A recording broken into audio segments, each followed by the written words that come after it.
तो hello everyone, today is 12th of September. So शुरू करते हैं आज का न्यूज एनालिसिस।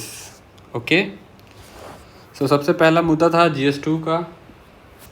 GS2 में इंडिया एंड इट्स नेबरहुड और उसका रिलेशन। तो सबसे पहला हमारे पास था इंडिया बांग्लादेश का रिलेशन। बांग्लादेश क्राइसिस में चल रहा है, हम सबको पता है। तो इंस्टेबिलिटी है, अनसर्टेनिटी है जो बांग्लादेश को और ख़तरे में ढकेल रही है, ऐसा ये हेडिंग है। लेट्स सी अपने काम की क्या है। तो अब क्वेश्चन अपने पास ये आ सकता है कि इंडिया बांग्लादेश रिलेशनशिप के क्राइसिस के बारे में एग्जामिन करिए, क्रिटिकली एग्जामिन करिए, एक्सप्लेन करिए, ऐसे कुछ भी क्वेश्चन आए तो अपने को सबसे पहले इंट्रो देखना है कि इंट्रो में क्या लिखेंगे। तो बांग्लादेश एक पाइवटल रोल प्ले करता है इंडिया के नाइबरहुड फर्स्ट पॉलिसी में और एक्ट ईस्ट पॉलिसी में। ये दोनों में बांग्लादेश हमारा एक पाइवटल रोल है। This should be our intro.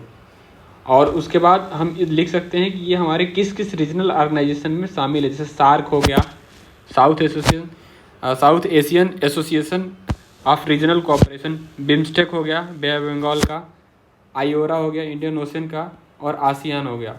तो इन सब में बांग्लादेश हमारे लिए एक इम्पॉर्टेंट रीजनल ऑर्गेनाइजेशन में ये पार्ट है। फिर उसके बाद देख लेते हैं कि ये significant and multi facet partnership south Asia में इसके साथ है, वो हम एक बार देखते हैं क्या क्या है। तो हमारा एक हिस्टोरिकल और कल्चरल टाइज है, जैसे कि शेयर्ड कल्चर है। तो हमारे यहाँ भी वेस्ट बंगाल में बंगाली लैंग्वेज है और यहाँ की भी लैंग्वेज बंगाली है। लिटरेचर कॉमन है। हिस्टोरिकल इवेंट्स की बात करें तो 1905 में पार्टीशन ऑफ बंगाल हुआ था और ये बंगाल से ईस्ट बंगाल पार्टीशन होकर जो बना था वही एरिया आज बांग्लादेश है। फिर 1971 में इसे हमने लिबरेट करवाया था लिबरेशन वॉर के थ्रू। इंदिरा गांधी उस समय हमारी प्राइम मिनिस्टर थी और ये उस समय ये पाकिस्तान का हिस्सा हुआ करता था जिसको ईस्ट पाकिस्तान के नाम से जानते थे। फिर आ जाते हैं 16 दिसंबर 1971, इसे सेलिब्रेट किया जाता है विजय दिवस। ये इंडिया में सेलिब्रेट करते हैं। इस समय हमारी पाकिस्तान पे जीत हुई थी और पाकिस्तान की आर्मी सरेंडर की थी और बांग्लादेश का उदय हुआ था। तो ये 16 दिसंबर 1971 विजय दिवस के रूप में मनाते हैं। ये एक प्रीलिम्स का क्वेश्चन बन सकता है। पार्टीशन ऑफ बंगाल कब हुआ था? 1905 में हुआ था। ये एक प्रीलिम्स का क्वेश्चन बन सकता है। 1971 वॉर का नाम क्या था? Liberation war. ये भी एक प्रीलिम्स का क्वेश्चन बन सकता है। बाकी मेंस के लिए पर्सपेक्टिव से इंपॉर्टेंट तो है ही।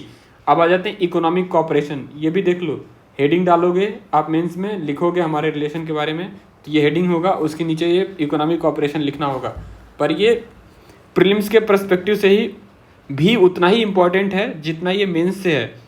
तो इंडिया का लार्जेस्ट ट्रेडिंग पार्टनर अगर कोई साउथ एशिया में है तो वो बांग्लादेश है। ठीक है, हमारा और बांग्लादेश का बाईलेटरल ट्रेड जो है 18 बिलियन US डॉलर पहुंच गया था 2022 में। कनेक्टिविटी प्रोजेक्ट क्या क्या है इंडिया और बांग्लादेश का? तो बांग्लादेश, भूटान, इंडिया, नेपाल, ये BBIN Bangladesh, Bhutan, India, Nepal motor vehicle agreement sign हुआ। ठीक है, तो ये याद रखना अपने को। उसके बाद आ जाते हैं इंपोर्ट्स की बात करते हैं। तो बांग्लादेश हमसे 1500 मेगावाट का पावर इंपोर्ट करता है इंडिया से। बॉर्डर हाट्स यानी बॉर्डर के आसपास जो मार्केट्स होते हैं, बाज़ार होते हैं, बाज़ार को एक्चुअली हिंदी में हाट्स बोलते हैं बट बाज़ार एक उर्दू टर्म है, अरबी टर्म है, अरब से आया हुआ है। तो बाज़ार हाट्स जो है वो लाइवलीहुड को इम्प्रूव करते हैं। वहाँ पे जो बॉर्डर एरिया में कम्युनिटीज़ रह रही हैं, इंडिया और बांग्लादेश दोनों की कम्युनिटीज़ इस बाज़ार हाट्स में मार्केट करती हैं। ठीक है, तो ये हो गया अपना economic cooperation.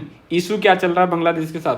Teesta water dispute जो चल रहा है, वाटर शेयरिंग को लेकर के। तीस्ता रिवर ये बेसिकली बांग्लादेश और इंडिया के बीच में एक डिस्प्यूट है। फरक्का बैराज, इंडिया से जो हमारी गंगा रिवर जाती है, इसका हम कुछ पानी फरक्का बैराज पे मोड़ करके हुगली में ट्रांसफ़र कर देते हैं और बाकी जो पानी गंगा का जो चला जाता है बांग्लादेश में, वो तो जो पानी हम मोड़ देते हैं हुगली की तरफ, उसको लेकर के बांग्लादेश को नाराज़गी है, उससे हमारा एक इशू चल रहा है। ठीक है, और ओके, सो एक ट्रांजिट प्रोजेक्ट्स भी है। ये तो अभी तो नहीं है, काम का नहीं है, छोड़ दो इसको। सिक्योरिटी में देख लेते हैं। इंडिया का लार्जेस्ट लैंड बॉर्डर है बांग्लादेश के साथ 4096 किलोमीटर। तो अगर किसी भी कंट्री के साथ इतना लंबा बॉर्डर है तो ऑब्वियसली सिक्योरिटी कंसर्न तो होंगे ही। तो ये एक इम्पॉर्टेंट मुद्दा बन जाता है हमारे लिए। बाकी डिफेंस और सिक्योरिटी की बात करें तो हमारा एक इनके साथ जॉइंट मिलिट्री एक्सरसाइज होती है जिसका नाम है समप्रीति। तो ऐसा नाम देखो, नाम ऐसा लग रहा है प्रीति, तो समप्रीति, ऐसा नेपाल मत मार के आ जाना। समप्रीति जो है लग रहा है जैसे बंगाली और हिंदी दोनों में कॉमन है, तो ये है बांग्लादेश के साथ इंडिया का जॉइंट मिलिट्री एक्सरसाइज। इशू की बात करते हैं तो लॉन्ग स्टैंडिंग बॉर्डर इशू में क्या क्या आएगा हमारे पास। तो असम के पास, असम और त्रिपुरा वाले इलाके में, चूँकि यहाँ पे बॉर्डर काफ़ी पोरस है, माउंटेनियस रीजन्स हैं, जंगल्स हैं, रिवर्स हैं, तो इसलिए यहाँ पे लैंड बॉर्डर इशू अभी भी चल रहा है, रिजॉल्व नहीं हुआ है पूरा। कुछ तो रिजॉल्व कर लिया था हमने 2015 में, बट स्टिल अभी बहुत सारे पेंडिंग हैं। फिर united liberation front Assam ULFA, ये उल्फा जो है अपना ये जो कैंप है ये रन कर रहा है, बांग्लादेश में रह के रन करता है अगेंस्ट इंडिया। तो ये हमारे दो इश्यूज हैं इंपॉर्टेंट। सिक्योरिटीज जान लिया हमने, इश्यूज जान लिया, और ये जितने भी है समप्रीति हो गया, लॉन्गेस्ट बॉर्डर हो गया, फिर ये असम और त्रिपुरा, ये तो लॉन्ग स्टैंडिंग इशू, चलो ये तो प्रीलिम्स नहीं है, लेकिन ऊपर के दो चीज़ें प्रीलिम्स के लिए इंपॉर्टेंट है। तीस्ता रिवर कहाँ है और किस से वाटर डिस्प्यूट चलता है, ये इंपॉर्टेंट है। फरक्का बैराज, ये भी प्रीलिम्स के लिए इंपॉर्टेंट है, as well as mains. Migration की बात कर लेते हैं तो सबसे बड़ी जो चीज़ है, रिफ्यूजी क्राइसिस हुई रखाइन प्रांत, जो कि म्यांमार का एक प्रांत है रखाइन। वहाँ पे जो मिलिट्री जुंटा है उसने वहाँ पे रोहिंग्या को मार के भगाया एथनिक कॉन्फ्लिक्ट की वजह से। तो वो रिफ्यूजी बन के इलीगली पहले बांग्लादेश में आए, फिर वो इंडिया में माइग्रेट करने लगे। तो ये एक बड़ा इशू है इंडियन स्टेट ऑफ असम में और वेस्ट बंगाल में। बाकी और भी स्टेट लगे हुए जैसे त्रिपुरा एंड मिजोरम, इसमें भी है ETC, ठीक है। अब NRC, national register of citizens, ये आया था असम में 1971 के टाइम, और सिटीजनशिप अमेंडमेंट एक्ट, ये कॉम्प्लेक्सिटी इशू, इस इशू में, माइग्रेशन वाले इशू में और कॉम्प्लेक्सिटी क्रिएट कर देते हैं। मैं डिटेल में नहीं जा रहा क्योंकि ये बड़ा टॉपिक है अपने आप में, या पॉलिटी में पढ़ लेना। अगर आप बोलोगे तो मैं इसका अपडेटेड वीडियो ले आ दूंगा। ग्रोइंग चाइनीज इन्फ्लुएंस, चाइना बिल्कुल चाहेगा कि साउथ ईस्ट एशिया में अपना इन्फ्लुएंस बना के रखे। तो चाइना ने क्या किया है, चिटगांग पोर्ट है वहाँ पे इसने हैवी इन्वेस्ट किया। ये मिज़ोरम के पास वाला एरिया है छोटा सा बांग्लादेश का। अगर ये इंडिया का ये मिज़ोरम हिस्सा है तो ये वाला जो हिस्सा लाई करता है बांग्लादेश का, ये चिटगांग एरिया है। अब यहाँ पे आपको बताना है कि कौन सा आंदोलन हुआ था फ्रीडम स्ट्रगल में, और कौन यहाँ पे फ्रीडम फाइटर थे, और उनका क्या नाम था, उनकी आर्मी का क्या नाम था। चलो मैं बता देता हूँ। इंडियन रिवॉल्यूशनरी आर्मी के बारे में पढ़ लेना, और सेन के बारे में पढ़ लेना, और इनकी पूरी डिटेलिंग पढ़ लेना। इन्होंने क्या किया था, इनको फांसी हो गई थी, बट ये बहुत रिवॉल्यूशनरी आइडिया था इनका, एक बार आप चेक कर लेना। करंट सिचुएशन की बात कर लेते हैं, इम्पैक्ट्स ऑन इंडिया। तो पॉलिटिकल क्राइसिस, करंट सिचुएशन में ex prime minister Sheikh Hasina ये पावर से हटा दी गई हैं, ये पॉलिटिकल क्राइसिस हुआ है। करेंटली बांग्लादेश को हेड कर रहे हैं मोहम्मद यूनिस, जो कि आर्मी के द्वारा बैक्ड हैं। इम्पैक्ट ऑन इंटरनेशनल, इम्पैक्ट की बात करें तो USA चाइना अपना इन्फ्लुएंस जमाना चाहते हैं बांग्लादेश में। क्यों? क्योंकि उन्हें सिक्योरिटी, अपनी जो स्ट्रैटेजिक फुट होल्ड है ये मेंटेन करना है साउथ एशिया में। तो ऑब्वियसली चाइना चाहेगा इंडिया को दबाना, तो बांग्लादेश में क्राइसिस होगी, पाकिस्तान में क्राइसिस होगी, तो चाइना बेनिफिट होगा। US पूरी दुनिया पे राज करना चाहता है, तो उसे यहाँ पे एक बेस चाहिए था, तो वो इसलिए इस इशू में इन्वॉल्व है। तो let's move on the next one. तो अगला टॉपिक है अपना, ओके, इसमें कुछ और पॉइंट्स बचे हुए हैं। इंडिया के लिए दिक्कत क्या क्या करेगा ये एक बार जान लेते हैं। तो इंडिया के लिए सबसे निगेटिव चीज़ है कि यहाँ पे इस्लामिक रेडिकलाइजेशन हो रहा है। इस्लामिक रेडिकलाइजेशन होगा तो टेररिज्म का खतरा इंडिया पे बना रहेगा, तो हमारे लिए एक सिक्योरिटी चैलेंज है। उसके बाद बात कर लेते हैं इंडिया के और सिक्योरिटी कंसर्न्स क्या क्या हैं। तो जैसे ऑर्गेनाइजेशन जो उल्फा था, और ये NSCN, national socialist council of Nagaland, तो NSCN और उल्फा, इन दोनों को शेख हसीना काफ़ी रिस्ट्रेन करके रखती थी, इनको पनपने नहीं देती थी बांग्लादेश में। पर इनके जाने के बाद वहाँ पे एनार्की टाइप का सिचुएशन कैरी हो गया है, आर्मी ने चीज़ें कंट्रोल कर ली हैं, but it's not a democracy and it may happen कि उल्फा और NSCN को और स्ट्रेंथनिंग की जाए, इंडिया के against as a proxy war by the Pakistan use किया जाए। तो ये एक कंसर्न है हमारे लिए।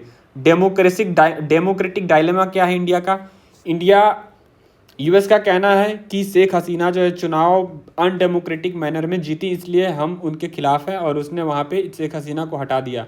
पर शेख हसीना प्रो इंडिया थी और वो इन टेररिज्म को कंट्रोल करके कार्व करके रखती थी।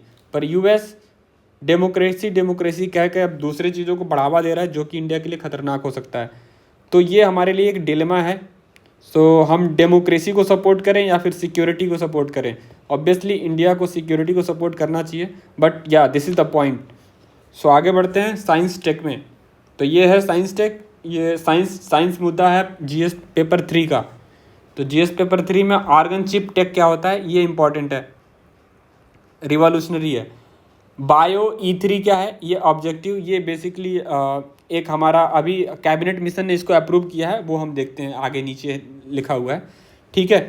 तो organ on chip, name itself suggest कि कोई भी आर्गन अगर हम चिप पे बना लें, जैसे हार्ट है, हार्ट को रिप्लिकेट कर लिया हमने किसी एक छोटे से डिवाइस में, तो उसको हम बोलते हैं organ on chip.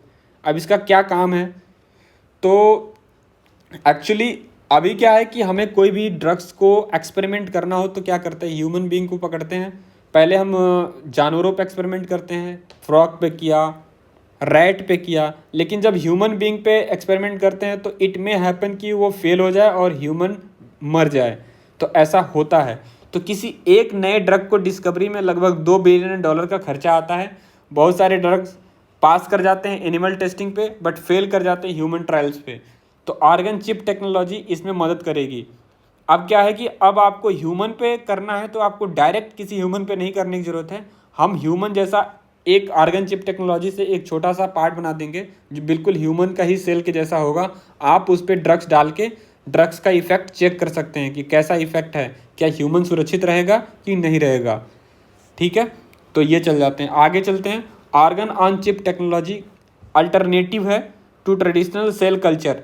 Cell culture आपको पता है, सेल का कल्चर करके हम बहुत सारे ऑर्गेनिज्म तैयार करते थे अब लैब में, तो उसका एक अल्टरनेटिव है, बिल्कुल सिमुलेट करेगा। और एनिमल मॉडल्स, एनिमल का मॉडल बनाया, फिर उस पर ट्राई किया ड्रग्स को, सेल कल्चर करके उस पर ट्राई किया, तो उसका एक अल्टरनेटिव है। सिमुलेट करता है ह्यूमन आर्गन को, बिल्कुल ह्यूमन आर्गन के फंक्शन को सिमुलेट कर लेंगे यहाँ पे, और इस पर हम टेस्टिंग कर सकते हैं, ठीक है। आप कैसे सिमुलेट कैसे करते हैं, तो आपको ह्यूमन ड्राइव्ड सेल लेना है, कोई भी एक ह्यूमन ड्राइव्ड सेल लेना है, और इस ह्यूमन ड्राइव्ड सेल को माइक्रो इंजीनियरिंग इन्वायरमेंट में रेप्लिकेट करके ये आपको ह्यूमन आर्गन ऑन चिप बना देना है, और फिर इस पे आप ड्रग को डाल के ड्रग की एफिकेसी और टॉक्सिसिटी चेक कर सकते हैं। तो ये तो हो गया अंडरस्टैंडिंग के लिए। आपको इंपॉर्टेंट क्या है, याद क्या रखना है, आर्गन ऑन चिप टेक्नोलॉजी क्या है, ये क्या करती है, अल्टरनेटिव है एनिमल और ट्रेडिशनल सेल कल्चर के, और ड्रग का इस पर ट्रायल हो सकता है। दिस इज़ द इम्पॉर्टेंट, और ये प्रीलिम्स का भी मुद्दा बन सकता है, बिल्कुल आ सकता है, आने की संभावना है। अब जान लेते हैं बायो E3 क्या है। तो रिसेंटली कैबिनेट ने क्लियर किया है प्रपोजल जिसको हम कहते हैं बायो E3। तो क्या है, बायो टेक्नोलॉजी बहुत इंपॉर्टेंट है, बहुत ही फ्यूचरिस्टिक टेक्नोलॉजी है। Bio technology for economy, environment and employment. तो इस पर क्या है बायोटेक्नोलॉजी का असर, कैसे बेनिफिट ले सकते हैं इकोनॉमी, इन्वायरमेंट और एम्प्लॉयमेंट पे। So this is the whole picture जिस पे कैबिनेट ने क्लियर किया है प्रपोजल। तो प्रपोजल में क्या है देख लेते हैं। तो इसके 6 वर्टिकल हैं, टोटली 6 पार्ट में डिवाइडेड है। क्या बायोटेक्नोलॉजी की मदद से केमिकल्स या एंजाइम्स बना सकते हैं, क्या बायोटेक्नोलॉजी की मदद से फंक्शनल फूड्स बना सकते हैं, स्मार्ट प्रोटीन बना सकते हैं जिससे बॉडी बिल्डिंग और बहुत सारे बीमारियों को हील करने में मदद मिले, क्या बायोटेक्नोलॉजी से कोई थेरेपी बना सकते हैं कि कोई मान लो हार्ट ख़राब हो गया तो मैंने आर्टिफिशियल हार्ट का कुछ वाला पोर्शन बनाया और उसको ह्यूमन में डाल दिया और वो जा करके हार्ट वाले सेक्शन में खुद से रेप्लिकेट करके उस पार्ट को ठीक कर दिया, क्या ऐसा कुछ कर सकते हैं। तो प्रिसीजन बायोथेरेपीज़, तो food, smart protein, bio based chemical enzymes. अब आ जाते हैं एग्रीकल्चर। वी ऑल नो कि क्लाइमेट चेंज का मुद्दा बहुत ज़्यादा है, क्लाइमेट बहुत तेज़ी से चेंज हो रहा है और इस क्लाइमेट चेंज में कभी अचानक से ड्रॉट आता है, कभी अचानक से फ्लड आता है, flash flood and huge drought. तो दोनों चीज़ें साइमल्टेनियसली एक साथ एग्जिस्ट करती हैं कि भारत के किसी इलाके में बहुत ड्रॉट आया और कहीं पे बाढ़ आ गई है। तो ऐसे केस में हमें ऐसे क्रॉप चाहिए जो कि क्लाइमेट रेजिलिएंट हो। तो एग्रीकल्चर में इसकी मदद मिल सकती है। एग्रीकल्चर में हम ऐसे क्रॉप के वेराइटीज प्रोड्यूस करें जो कि क्लाइमेट रेजिलिएंट हो। ये एक इम्पॉर्टेंट बेनिफिट है of biotechnology on environment as well as economy as well as employment, तीनों पे। कार्बन कैप्चर की बात करें तो कुछ ऐसे पौधे तैयार करेंगे जो कि बहुत तेज़ी से कार्बन को कैप्चर करके बायोमास में कन्वर्ट कर देंगे, तो वो भी हमारे लिए इन्वायरमेंट के लिए इम्पॉर्टेंट है। उसके बाद आ जाते हैं एग्रीकल्चर हो गया, कार्बन कैप्चर हो गया, यानी ज़मीन कवर हो गई पूरी, इन्वायरमेंट भी कवर हो गया। बचा क्या? मरीन और स्पेस में भी फ्यूचरिस्टिक रिसर्च का स्कोप डेवलप करेंगे, इससे हम और स्ट्रेंथन करेंगे। ये है मिशन बायो E3 का, biotechnology for economy, environment and employment. इसके 6 वर्टिकल हमने डिस्कस कर लिए हैं। इंडिया को एक ग्लोबल रेपुटेशन मिला हुआ है, एक ग्लोबल इज्जत मिली हुई है जिसको हम बोलते हैं वैक्सीन फैक्ट्री। इंडिया में बहुत सारे वैक्सीन बनते हैं, पर इसके बियॉन्ड बायोटेक्नोलॉजी एक बहुत बड़ी चीज़ है और ये वैक्सीन से बहुत अलग है, और इंडिया इसमें बहुत पीछे है। जैसे कि जीन मॉडिफिकेशन करना, क्रिस्पर Cas9 डिजाइनर बेबी का कॉन्सेप्ट आपने सुना होगा। तो जीन को मॉडिफाई कर देना, किसी में कैंसरस जीन है तो हम उस जीन को काट दिए जो कैंसर काज करता है, तो वो कैंसर से मुक्त हो जाएगा। किसी को सिकल सेल एनीमिया है, मैंने सिकल सेल एनीमिया वाले जीन को कट कर दिया, तो उसका जो ब्लड है जो क्रिसेंट शेप में बना हुआ है वापस ओवल शेप में हो गया, या फिर नए जो ब्लड बनेंगे वो ओवल शेप में बनेंगे, जो क्रिसेंट वाले धीरे धीरे मर जाएंगे, तो फिर से उसके अंदर से सिकल सेल एनीमिया वाली जो डिजीज है वो ख़त्म हो जाएगी। तो बायोटेक्नोलॉजी के मामले में इंडिया बहुत पीछे है। इनफैक्ट मैं भी एक इंजीनियरिंग बैकग्राउंड से हूँ, मेरे भी कॉलेज में बायोटेक्नोलॉजी में बच्चे ठीक से पढ़ते भी नहीं थे, ना टीचर पढ़ाते थे। सो लेट्स मूव। बायोप्लास्टिक, ऐसे प्लास्टिक जो इजीली इन्वायरमेंट में डिग्रेड हो जाए। हाई प्रिसीजन मेडिकल डिवाइसेस, ये भी नहीं है इंडिया में। ये सारी चीज़ों के लिए इंडिया रिलाई करता है इंपोर्ट पे, और इंपोर्ट से क्या होगा कि हम ग्लोबल कॉम्पिटिटिव मार्केट में कोई कदम नहीं रखेंगे।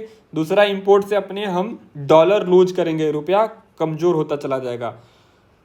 तो ये बायो E3 पॉलिसी का एम है करेक्ट करना इन सभी चीज़ों को जो ऊपर हमने डिस्कस किया, bio modification, bioplastic, high precision medical device, biotechnology with its 6 verticals. अपने इस 6 वर्टिकल्स को इम्प्लीमेंट करके इन चीज़ों पे काम करना इसका एम है। तो chemical, food protein therapy, agriculture, carbon capture, marine and space, ये हमारे 6 वर्टिकल हैं, तो याद होने चाहिए। So let's move on the next one. So अगली हमारे पास टॉपिक है GS2 का मुद्दा है। सिलेबस में क्या बोलते हैं इसको? पार्लियामेंट का स्ट्रक्चर और उसकी फंक्शनिंग। तो पब्लिक अकाउंट कमेटी बहुत ही इंपॉर्टेंट कमेटी होती है, इसके बारे में हमने पहले भी डिस्कस कर लिया है। तो न्यूज़ में क्या था कि PAC must assert its role as an instrument of parliament oversight. So let's see on the PAC होता क्या है? तो department related standing committee, DRSC। Standing committees क्या होती हैं? वो कमेटीज़ होती हैं जो पूरे साल लगातार बनी रहें, उसको बोलते हैं स्टैंडिंग कमेटी। ये डिसॉल्व नहीं होती, ठीक है। और तो ओके, सो पैक के बारे में बात करते हैं। हमारा मेन मुद्दा है पैक क्या करता है? ये एग्जीक्यूटिव को अकाउंटेबल बनाता है टू द पीपल। तो पैक क्या है? पैक इस्टेब्लिश हुआ था 1921 में गवर्नमेंट ऑफ इंडिया एक्ट 1919 के अंतर्गत मॉन्टेग्यू क्लिम्सफोर्ड रिफॉर्म, जिसको मैंटफोर्ड रिफॉर्म भी बोलते हैं, उसके अंतर्गत इसकी इस्टेब्लिशमेंट हुई थी। ये क्या करता है? इसके पास पावर होती है to call any person in connection with investigation. अगर ये इन्वेस्टिगेशन कर रहा है तो कॉल कर सकता है। बेसिकली इसको हम बोलते हैं सम्मन करना। सुओमोटो पावर होता है। इसके जो पैनल होते हैं वो क्या चीज़ पे डिस्कस करेंगे वो खुद से चूज कर सकते हैं, इनको कोई इंस्ट्रक्शन नहीं देता है। कंपोजिशन में क्या होता है कि इसका जो हेड होता है, चेयरमैन होता है, वो अपॉइंट किया जाता है लोकसभा के स्पीकर के द्वारा, जो बिलोंग करता है अपोजिशन पार्टी से।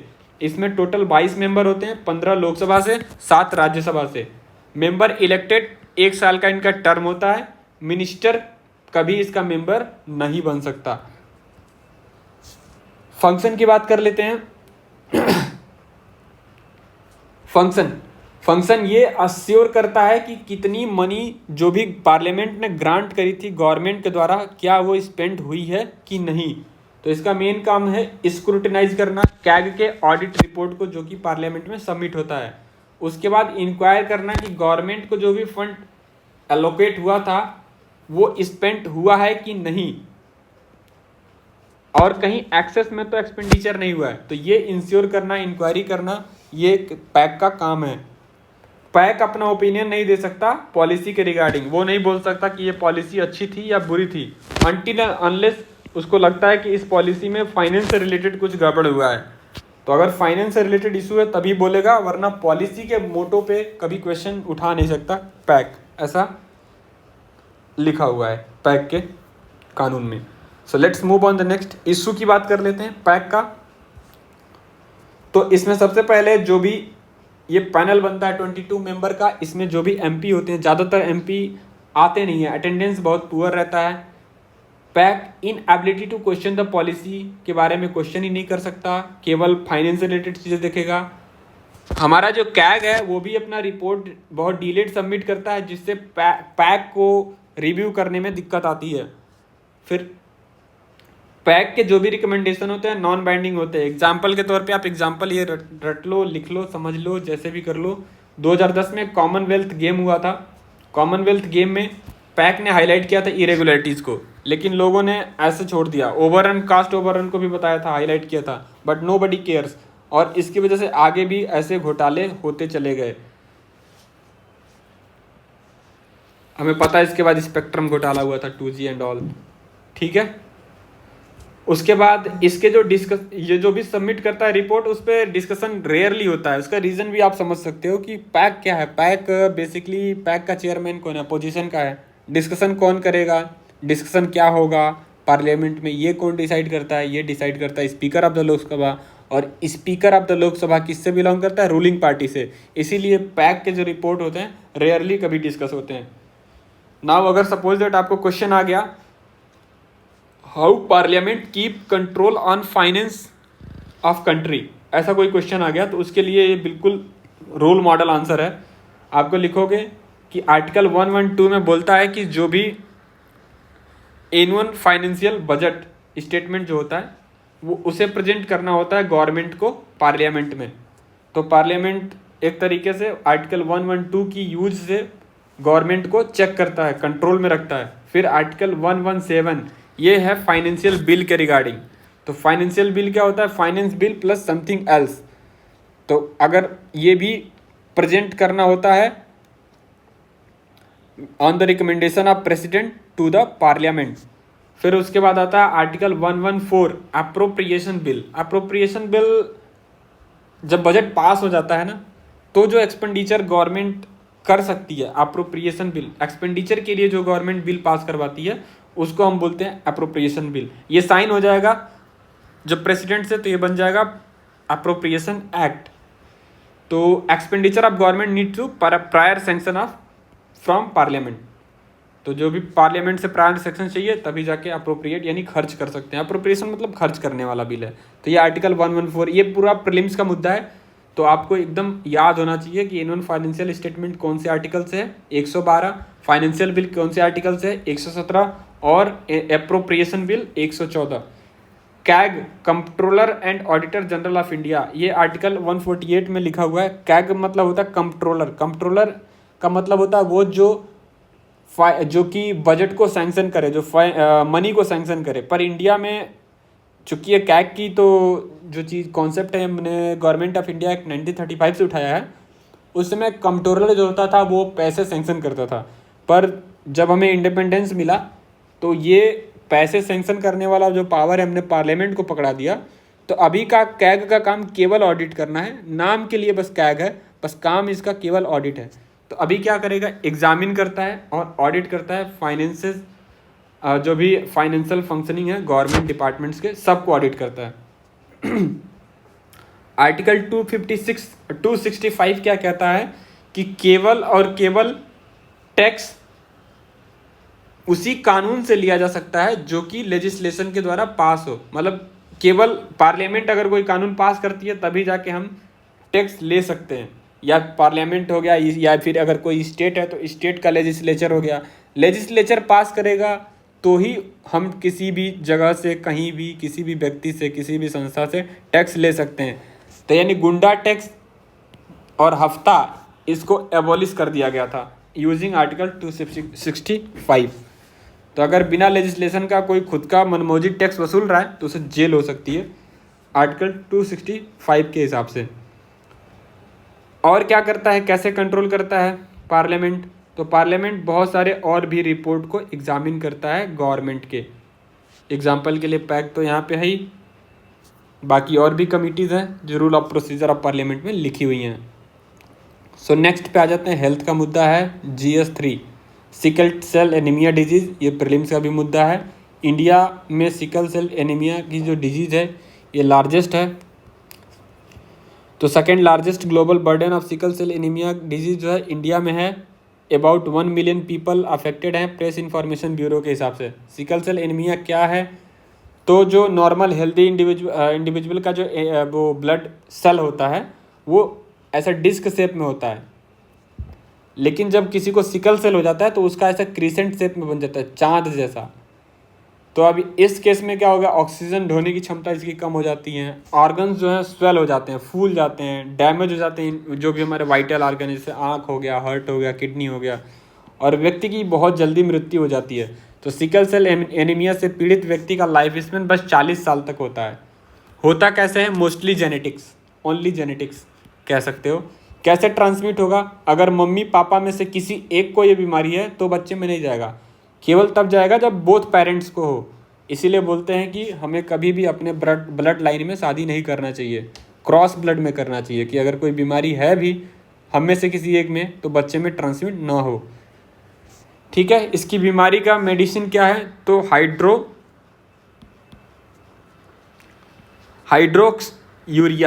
हाइड्रोक्सी यूरिया ये इसकी जो है मेडिसिन है जो ट्रीट करती है सिकल सेल डिजीज़ को। कोई परमानेंट क्योर नहीं है अभी तक। तो national sickle cell anaemia elimination mission की बात कर लेते हैं, ये क्या है? सो ये पार्ट है नेशनल हेल्थ मिशन का। जैसे नेशनल हेल्थ मिशन का पार्ट है, किसके अंतर्गत? ये है रमन का एन कंपोनेंट की हम बात करते हैं।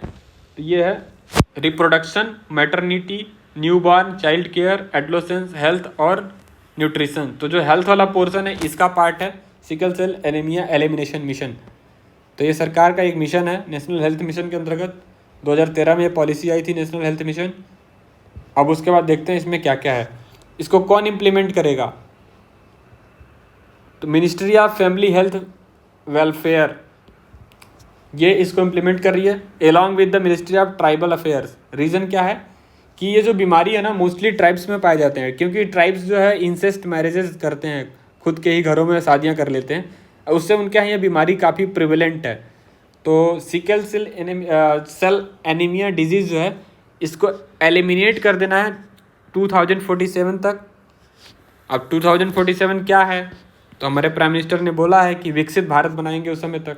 तो जब विकसित भारत बनेगा तब तक इसको एलिमिनेट कर देना है। तो कौन कौन से ट्राइबल रीजन है जो ज़्यादा इस बीमारी से पीड़ित है? उड़ीसा है, झारखंड है, छत्तीसगढ़ है, मध्य प्रदेश है और महाराष्ट्र है।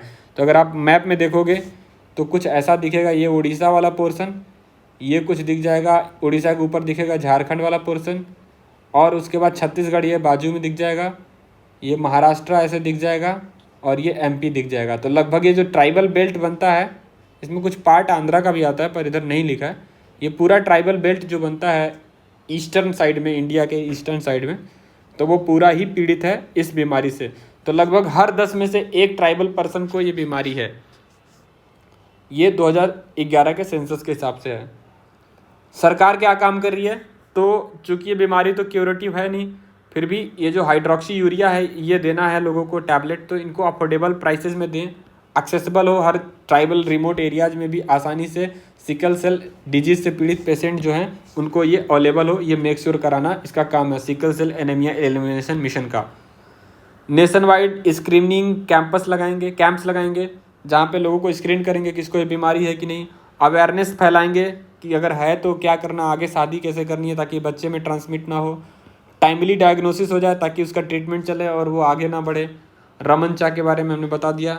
रमन का एन कंपोनेंट क्या है? Reproductive, maternal, newborn, child, adolescence, health और न्यूट्रिशन, इन सब पे को हमें कॉम्बैट करना, इन सब पे काम करना, ये नेशनल हेल्थ मिशन का काम है। So let's move on the next one. अगला मुद्दा है पॉल्यूशन। पॉल्यूशन इन्वायरमेंट का पार्ट है। इन्वायरमेंट कौन से, I guess it's a part of GS2, no GS3, ठीक है। तो इसमें इन्वायरमेंट में बायो डिकम्पोजर बिल्कुल सीधा प्रीलिम्स में उठ के आएगा। अब एक बार ये कोट इंपॉर्टेंट है। अगर एयर पोल्यूशन का क्वेश्चन आया तो याद रखो कि 1.5 मिलियन डेथ हर साल हो जाते हैं इंडिया में due to air pollution. WHO की रिपोर्ट आई थी 2019 के हिसाब से। तो ये आप सीधा यूज कर सकते हो इंट्रो में, मैंने इसलिए लिख भी दिया है, ठीक है। तो 1.5 मिलियन की डेथ इंडिया में हर साल हो जाती है एयर पोल्यूशन से, WHO की रिपोर्ट है। बायो डिकम्पोजर क्या होता है? ये एक तरीके के ढेर सारे बैक्टीरिया हैं और उनको एक लिक्विड फॉर्म में बना के रखे हुए, घोल करके, माइक्रोबियल्स हैं, और उनको आप छिड़क दो। किस पे छिड़कोगे? पराली, जो भी पैडी का स्टबल है, पराली है धान का, उस पर छिड़क दो तो ये तुरंत उसको खा जाएंगे और बहुत जल्दी सड़ा के उसको मिट्टी में मिला देंगे। तो जिससे क्या होगा, मिट्टी का जो उपजाऊ है, फर्टिलिटी है, वो भी बढ़ जाएगा और ये स्टबल भी तुरंत टूट जाएंगे, छोटे छोटे पार्ट में ख़त्म हो जाएंगे। तो हमें जलाने की दिक्कत ही नहीं होगी। तो eliminates the need of burning, ये सरकार का कहना है। इसको डेवलप कौन किया है? Indian agriculture research institute. अगर इंडियन एग्रीकल्चर रिसर्च इंस्टीट्यूट की बात करें तो इसको IARI बोलते हैं, जिसको पूसा इंस्टीट्यूट भी बोलते हैं, दिल्ली में है। इस्टेब्लिशमेंट इसका थोड़ी हिस्ट्री जान लेते हैं। 1905 में पूसा एक गांव है नॉर्थ बिहार में, वहीं इस्टेब्लिश किया गया था इसको। लेकिन 1934 में क्या होता है, एक बड़ा भूकंप आता है और वो बहुत ज़्यादा नुकसान पहुंचाता है इंस्टीट्यूट को। तो फिर अंग्रेज़ों ने उस समय इसको उठा करके नॉर्थ बिहार से दिल्ली में शिफ्ट कर दिया। तो इसलिए इसको आज भी दिल्ली में पूसा इंस्टीट्यूट के नाम से ही जानते हैं, क्योंकि वो गांव जो है नॉर्थ बिहार में था, उसी नाम से आज भी जानते हैं। अच्छा, पराली जलाने की ज़रूरत क्यों पड़ती है? क्योंकि गेहूं बोने और धान के कटने, इन दोनों के बीच का जो टाइम होता है बहुत शॉर्ट होता है। तो ये सोचते हैं किसान जल्दी से जला देता हूँ ताकि मैं गेहूं बो दूंगा। बट अब ये माइक्रोबियल स्प्रे कर दोगे लिक्विड बायोडिकम्पोजर को, तो आपको जलाने की ज़रूरत नहीं पड़ेगी। गोल क्या है इस बायोडिकम्पोजर का? कर्व करना दिल्ली के एयर पोल्यूशन को, और सस्टेन करना फार्मिंग प्रैक्टिसेस को। ये क्या करेगा? बूस्ट करेगा सॉइल फर्टिलिटी को। इसकी बात हमने कर लिया है। Multiple reason for winter air pollution in Delhi. तो दिल्ली में जो एयर पोल्यूशन है उसका रीज़न क्या क्या है? एक तो विंड की स्पीड बहुत स्लो हो जाती है, टेम्परेचर इन्वर्जन हो जाता है, यानी नीचे क्या होता है, ठंडा होता है, ऊपर गर्म हवाएं, ऐसे ये नीचे ठंडी हवा है और ऊपर ऐसे गर्म हवा ट्रैप कर लेती है। ऐसे केस में क्या होता है कि जो नीचे ठंडी हवा जो ट्रैप है वो मूव नहीं करती और फिर वहाँ पे जो भी पोल्यूशन है वो बना बरकरार रहता है। बस्टिंग ऑफ फायर क्रैकर्स, अभी पता है कि जैसे जाड़ा शुरू होता है, ठंड के जस्ट पहले दिवाली आती है, ठंड के शुरुआत में हमने जम के पटाखे जलाते हैं, जिससे ये भी इसी पटाखे का धुआं इसमें ट्रैप हो जाता है। फिर स्टबल बर्निंग, ज़्यादातर हमारे जो किसान है उस समय, ये जो हमने बात की, धान की फसल ख़त्म होती है, वीट की बो रहे होते हैं, तो ये बड़े पैमाने पर जो धान की पराली है उसको जला देते हैं, जिसकी वजह से पूरा इन्वायरमेंट में PM 2.5 PM 10 ये फैल जाता है। व्हीकल का इमिशन है, coal based thermal power plant है और ब्रिक कील्स हैं, मतलब ईंटे के भट्टे हैं, वहाँ से भी निकलता है। तो ये है स्टेटमेंट, आई गेस ये सुप्रीम कोर्ट का या फिर किसी कोर्ट का स्टेटमेंट था। Thousands of stubble burning takes place every winter turning Delhi and north India into a gas chamber. ये आई थिंक सुप्रीम कोर्ट ने स्टेटमेंट दिया था, ठीक है। So let's move on the next one, e mobility. Obviously e vehicle की बात कर रहे हैं। PM ई ड्राइव स्कीम है। तो PM कैबिनेट ने अप्रूव किया 10,900 करोड़ यानी 1100 करोड़ के आसपास रुपए, जो कि ई मोबिलिटी पुश के लिए है। तो PM electric drive revolution in innovation vehicle enhancement. तो ये आपको अगर याद नहीं रहता है तो आपको इतना तो जरूर याद रखना चाहिए, PM ई ड्राइव। तो ये क्या है? इलेक्ट्रिक व्हीकल को प्रमोट करेगा। 10,000 करोड़ यानी 11,000 करोड़ का सैंक्शन किया गया है, 2 सालों में दिया जाएगा फेज वाइज। और इसको इम्प्लीमेंट कर रहा है हैवी इंडस्ट्री। क्योंकि ये हैवी व्हीकल्स के लिए है, तो हैवी इंडस्ट्री वाली जो मिनिस्ट्री है वो इसको इम्प्लीमेंट करेगी, सब्सिडीज़ देगी, इंसेंटिव्स देगी। टू वे जो टू व्हीलर्स हैं, थ्री व्हीलर्स हैं, उन पे एम्बुलेंस हैं, ट्रक्स हैं और अदर ईवीज, तो जितने भी ई व्हीकल हैं, two wheeler, three wheeler, ambulance, trucks और कार वगैरह भी, उन सब पे सब्सिडी और इंसेंटिव दिया जाएगा। ई वाउचर सिस्टम है, आधार ऑथेंटिकेटेड ई वाउचर्स, ये दिया जाएगा बायर्स को इंसेंटिव को अवेल करने के लिए। चार्जिंग इंफ्रास्ट्रक्चर इंस्टॉल किया जाएगा, 70,000 के आसपास फास्ट चार्जिंग स्टेशंस बनाए जाएंगे अलग अलग शहरों में, हाईवेज में, ताकि लोग लॉन्ग डिस्टेंस पे भी ईवी के थ्रू ट्रैवल कर सके। टेस्टिंग फैसिलिटीज़ को मॉडर्नाइज किया जाएगा। आत्मनिर्भर भारत को प्रमोट किया जाएगा। कैसे? क्योंकि हम डोमेस्टिक मैन्युफैक्चरिंग करेंगे। अभी पता है टाटा इसमें बहुत आगे है, तो एम्प्लॉयमेंट भी जनरेट होगा। अब कंक्लूजन की बात आए तो ये कोई भी इस तरह का जैसे ई ड्राइव है, ये तो चलो ई ड्राइव है, इलेक्ट्रिक व्हीकल की बात कर रहे हैं। अगर मान लो कल को क्वेश्चन आता है हाइड्रोजन फ्यूल वाले किसी व्हीकल के ऊपर, या फिर न्यूक्लियर पावर्ड कोई व्हीकल है, प्लांट है, तो हर एक इस तरह के स्कीम के एक ही तरह का कंक्लूजन होगा कि अर्जेंट इशू ऑफ पोल्यूशन, इसको कर्व कर रहा है, एड्रेस कर रहा है, जो पोल्यूशन का इशू है। फ्यूल सिक्योरिटी और सस्टेनेबल ट्रांसपोर्टेशन, अगर ट्रांसपोर्ट से रिलेटेड है तो ट्रांसपोर्टेशन, अगर न्यूक्लियर पावर प्लांट है तो एनर्जी। तो ये हम कंक्लूजन हर जगह चिपका सकते हैं, तो आप ये देख लो, इंपॉर्टेंट है। इनमें से कीवर्ड उठाना, urgent issue of pollution, fuel security and sustainable transportation. So let's move on the next one. Geography का मुद्दा है मिशन मौसम। मिशन मौसम की बात कर लेते हैं। तो मिशन मौसम क्या है? सेंटर ने क्लियरेंस दे दिया है मिशन मौसम के बारे में, पर यह है क्या वो देखना पड़ेगा अपने को, नीचे उसका डिटेलिंग है। पहले हम देखते हैं कुछ डेटा इंट्रो में जो लिखने के लिए। तो ग्लोबल क्लाइमेट रिस्क इंडेक्स 2021, इसका कहना है कि इंडिया जो टॉप 10 कंट्रीज़ हैं जिन पे एक्सट्रीम वेदर इवेंट्स का इफेक्ट दिखता है उसमें आता है। तो ये in global climate risk index का कहना है, तो ये आप यूज कर सकते हैं। India is among top 10 countries most affected by extreme weather events. Mission Mausam, ministry of earth science, forest and climate change मत लिख के आ जाना, अर्थ साइंस है क्योंकि मौसम में हर चीज़ रिलेटेड है। वैसे तो इन्वायरमेंट लगेगा लेकिन है नहीं इन्वायरमेंट का, तो मिनिस्ट्री ऑफ अर्थ साइंस है। इन्हेंस करेगा इंडियाज के वेदर और क्लाइमेट रिसर्च को, क्या किस मकसद से करेगा? एड्रेस करना है एक्सट्रीम वेदर इवेंट्स को और इम्पैक्ट ऑफ क्लाइमेट चेंज को। की इशूज़ क्या क्या हैं? तो ऑब्जर्वेशन, अंडरस्टैंडिंग, ये देखो पहले कि मौसम को ऑब्जर्व करो कि कैसे कैसे बदल रहा है, समझो उसको। फिर क्या है, एक जब समझ गए सब कुछ तो एक्यूरेटली और टाइमली फॉरकास्ट करो, बताओ कि हाँ भाई अब मानसून आएगा, एयर क्वालिटी बदलेगी, साइक्लोन आएगा, ताकि लोग प्रिपेयर हो सकें। तो ये इम्पॉर्टेंट है, एक्यूरेट फोरकास्ट करना, टाइमली फोरकास्ट करना। एक्यूरेट कर रहे हो लेकिन 10 दिन बाद कर रहे हो जब सब कुछ हो गया, तो एक्यूरेसी तो रही नहीं, और टाइमली की तो बात ही छोड़ दो। ठीक है, तो क्रिटिकल कंपोनेंट्स क्या क्या हैं इसके? तो कोई भी चीज़ें हैं, मान लो रडार और सैटेलाइट तो पहले से यूज़ होता था, तो अब बोलेंगे नेक्स्ट जनरेशन यूज होगा। ठीक है।